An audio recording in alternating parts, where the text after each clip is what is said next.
the Chicago Public Library's STEAM team here with an engineering challenge. As part of our summer learning challenge, Building Stories, we are building our own marble runs. So with a lot of our favorite sports either postponed or canceled, marble runs have become really popular, and you can actually build one with a lot of common household items. So some items that we found is we have some red plastic cups, some purple plastic cups. They're a slightly different size and height. We have some toilet paper tubes, which I'm certain that we are all racking up right now. We have some aluminum foil, masking tape. You can use any kind of tape, and scissors. So to start, we have a real simple marble run here that we built using 3 of our red plastic cups and just a little bit of aluminum foil and some tape. So let's see. Ooh, that's pretty fun. So what force are we seeing when the ball slides down our slide?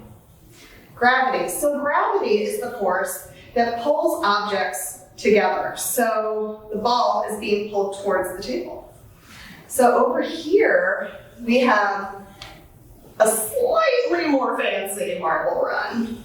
So this one, we're once again using our plastic cups, our aluminum foil. We incorporated some toilet paper tubes, these foam tongue dispensers. And now we incorporated those because, as you'll notice, all our cups have these kind of beveled bottoms. And so they don't lay necessarily perfectly flat. So sometimes our balls get kind of stuck. So these are kind of to help guide, almost like bumper bowling or something like that. So let's try it out.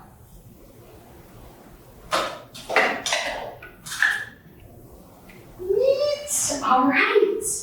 Okay, so we saw how it worked with the ping pong ball, but let's now try it with a marble, because it's called a marble run for a reason. Now, let's look at our ping pong ball versus our marble. Which do you think weighs more?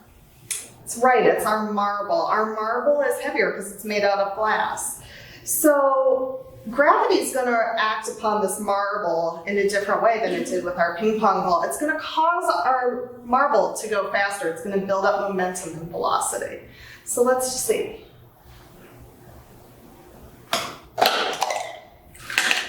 Neat. All right, now that worked really well. But just so you know, we had a lot of trial and error going into this. My friend, Miss Alejandro, she's a real hands-on kind of builder, so she just kind of went at it. But you know what you could try is you could maybe try drawing up a blueprint like actual architects or engineers do all the time. So we tried it with the marble, we tried it with the ping pong ball, but what could you do differently? What kind of different balls do you have at home? Do you have maybe I have cardboard little cat toys. You could try those. Maybe they react differently. Or what do you think would happen if we spread this out a bit and made the ramps longer? Or maybe we built it taller. How do you think it would react? So another option is a vertical marble run that you could just tape onto your wall. Nice. So thanks so much for joining us today at the Chicago Public Library. And to go along with our summer learning challenges, we have a couple books that we'd like to recommend. We have Roller Coaster and I Fall Down. So thanks for joining us, and we look forward to seeing you soon.